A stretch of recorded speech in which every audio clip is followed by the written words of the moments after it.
అందరికీ ప్రైజ్ లోడండి. లోతు భార్య రక్షణ పట్ల నిర్లక్ష్యం చూపిన స్త్రీ.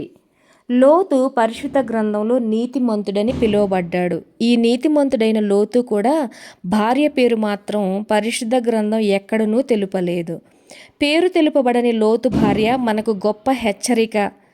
భార్య మూలంగా మేలు పొందినవారు, కీడు అనుభవించిన వారు పరిశుద్ధ గ్రంథంలో అనేక మంది కనబడతారు.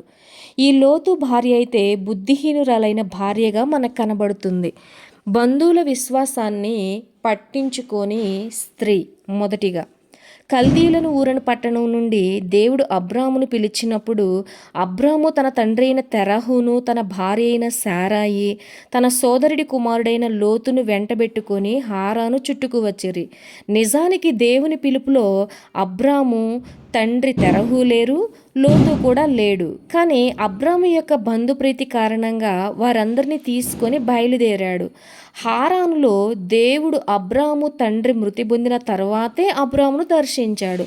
తరువాత తన భార్య అయిన శారాయిని, తన సహోదరుని కుమారుడగు లోతును, హారానులో వారు ఆర్జించిన యావదాస్తుని తీసుకొని కానాను దేశమునకు వచ్చిరి. అప్పుడు షెకెము నందలి మోరే దగ్గరనున్న సింధూర వృక్షము అబ్రాహాము తన దేవునికి యొక్క బలిపీఠమును కట్టెను. అది ప్రత్యక్ష బలిపీఠము. నీ సంతానమునకు ఈ దేశమును ఇచ్చేదనని చెప్పిన దేవునికి మహిమపరుస్తూ ఆ బలిపీఠమును కట్టారు. తరువాత బేతేలునకును తూర్పునున్న హాయికిని మధ్య తన గుడారము వేసుకొని అక్కడను ఒక బలిపీఠమును కట్టెను. అక్కడనే ఎందుకు బలిపీఠము కట్టెను అనగా అబ్రాము యొక్క పొరపాటు ఏంటంటే బేతేలు అనగా దేవుని మందిరం అని అర్థం, హాయి అనగా రాళ్ల కుప్ప అని అర్థం. ఇప్పుడు అబ్రహామునకు దేవుని మందిరం దాటి ముందుకు వస్తే రాళ్ల కుప్ప ఎదురయ్యింది. ఎటు పోవాలో తెలియని స్థితి ఏర్పడింది. అందుకని దేవుని సన్నిధి నడిపింపు అవసరం కనుక అక్కడ బలిపీఠమును కట్టారు. ఆది కాండము 12వ అధ్యాయం 7 నుండి 9 వచనాలు. ఆ బలిపీఠము ప్రార్థనా బలిపీఠము.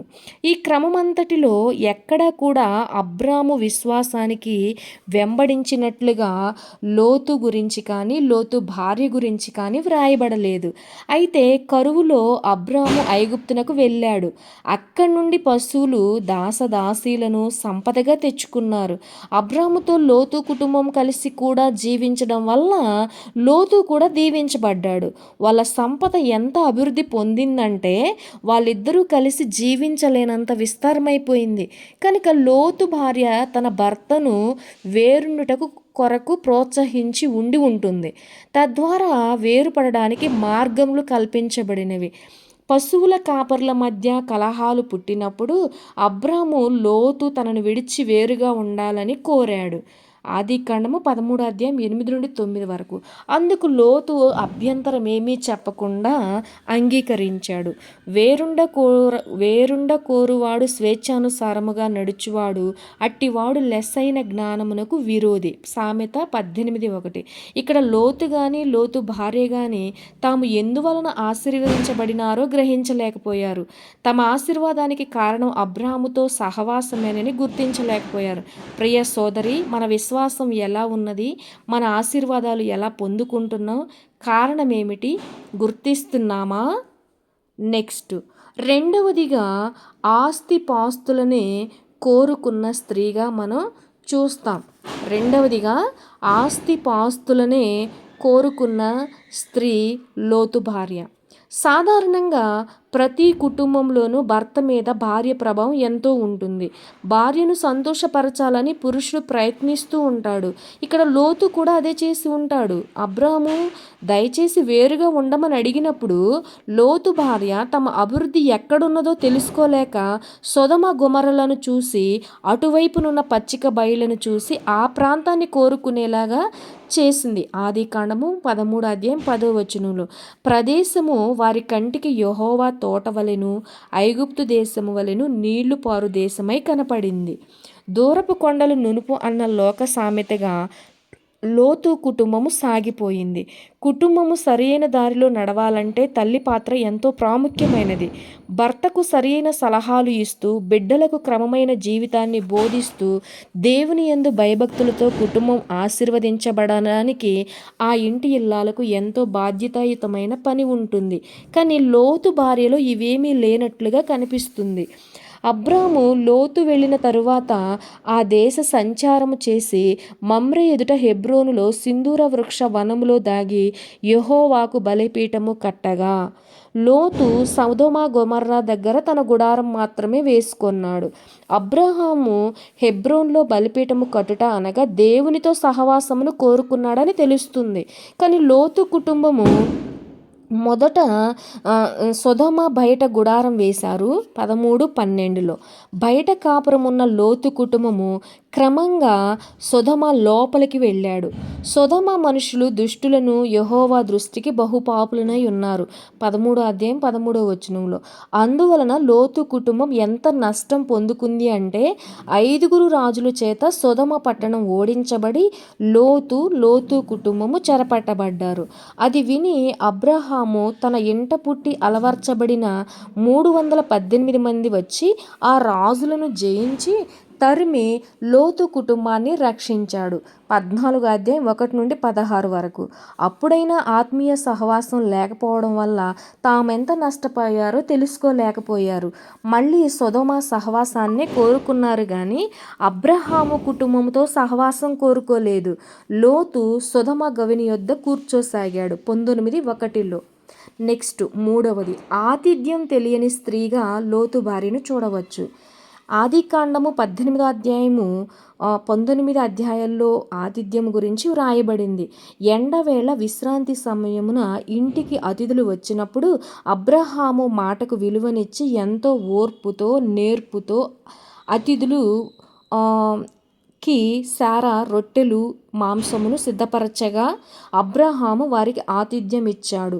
వారు తెలియకే త్రియేక దేవునికి ఆతిథ్యం ఇచ్చి ఆశీర్వాదాన్ని పొందుకున్నారు. అయితే సాయంకాలం మంది 2 దేవదూతలు సొదొమ పట్టణమునకు వచ్చారు. లోతు వారిని ఆహ్వానించగా వారు లోతు ఇంట ప్రవేశించారు. వంట సమయము ఆతిథ్యపు అనుకూల సమయము కానీ లోతు కానీ అతని కుమార్తెలు కానీ అతనికి సహకరించలేదు. లోతు ఒక్కడే ఆ విషయంలో ప్రయాసపడినట్లుగా ఉంది. ఆదికాండము 19:3 చూడండి. అతడు వారికి విందు చేసి పొంగని రొట్టెలు కాల్చగా వారు భోజనం చేసిరని ఉంటుంది. ఈ సన్నివేశమును బట్టి మనం అర్థం చేసుకోవచ్చు లోతు భార్య ఎంతటి లోకస్తురాలో. లోకస్తులే నయం, ఇంటికి వచ్చిన వారికి కనీసం మంచినీళ్ళైనా ఇస్తారు, మొహమాటానికైనా పలకరిస్తారు. కానీ లోతు భార్య విషయంలో ఇది మనం చూడలేకపోతున్నాం. నెక్స్ట్ 4వదిగా దేవుని కరుణను అందుకోలేని స్త్రీ అన్నమాట. దేవుని కరుణను అందుకోలేని స్త్రీ. సొదొమ గొమొర్రా పట్టణాలు నాశనం కాబోతున్నాయి, మీరు తప్పించుకొని వెళ్ళండి అని దేవదూతలు లోతును త్వరపెట్టగా అతడు తడువు చేసెను అని 19:16లో చూస్తాం. ఎందుకని అతని భార్య ఆ ఇంటిని దానిలోని సంపదను వస్తువులను వదిలి రావాలంటే మనసు లేదంటుంది. ఆ సొదొమ పట్టణంలో ఆమెకు స్నేహితులు ఉన్నారు, ఆమె కుమార్తెలకు కాబోయే భర్తలు ఉన్నారు. దేవుని మాటల కంటే ఆ బంధువుల మాటల మీదనే ప్రీతి కలదిగా ఉంది. చివరకు లోతును అతని కుమార్తెలను దేవదూతలు చేయి పట్టి బలవంతంగా పట్టణం వెలుపలికి తెచ్చారు. అయితే వారు వెనుదిరిగి చూడకుండా దగ్గరలో ఉన్న పర్వతానికి పారిపోమ్మని దేవదూత చెప్పాడు. లోతు భార్య విమోచన పట్ల, రక్షణ పట్ల ఎంతో నిర్లక్ష్యం చూపించింది. తాను విడిచి వచ్చిన దానిని మరువలేకపోయింది. వెనక్కి తిరిగి చూసిన తోడనే ఉప్పు స్తంభంగా మారింది. ఉప్పు స్తంభమై ఉపమానమైన స్త్రీగా మనం చూడవచ్చు. ప్రభువైన యేసుక్రీస్తు వారు ఈ లోకంలో ఉండగా తన 2వ రాకడ సమయంలో జరగబోయే విషయాలను వివరిస్తూ ఇలా హెచ్చరించారు. లోతు భార్యను జ్ఞాపకం చేసుకొనకుడి అని. లూకాసువార్త 17:32లో. దేవుని ఆజ్ఞను తిరస్కరించినందువల్ల ఉప్పు స్తంభం అయింది లోతు భార్య. సారం లేకుండా, కరిగే గుణం లేకుండా, ఎవరికీ ప్రయోజనం కాకుండా నిస్సారమైన ఉప్పులా నిర్లక్ష్యానికి గుర్తుగా నిలిచిపోయింది లోతు భార్య.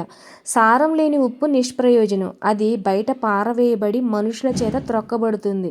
దేవుడు మనలను చూస్తూ మీరు లోకమునకు ఉప్పై ఉన్నారు అని మత్తయి 5:13 అంటున్నారు. దేవుడు ఉచితంగా ఇచ్చేది రక్షణ. ఆయన కృపచేత మనల్ని రక్షించారు. దేవుని దీర్ఘశాంతము, ఆయన దయాళుత్వమును బట్టి అందరూ రక్షించబడాలని ఆయన తన రాకడను ఆలస్యం చేస్తున్నారు. కనుక లోతు భార్యను చూసి మనమంతా హెచ్చరిక పొంది సరిచేసుకుందాం. దేవుడు మనందరికీ తోడుగా ఉంటాడు. ఓకే అండి, అందరికీ thank you. Praise Lord. God bless you all.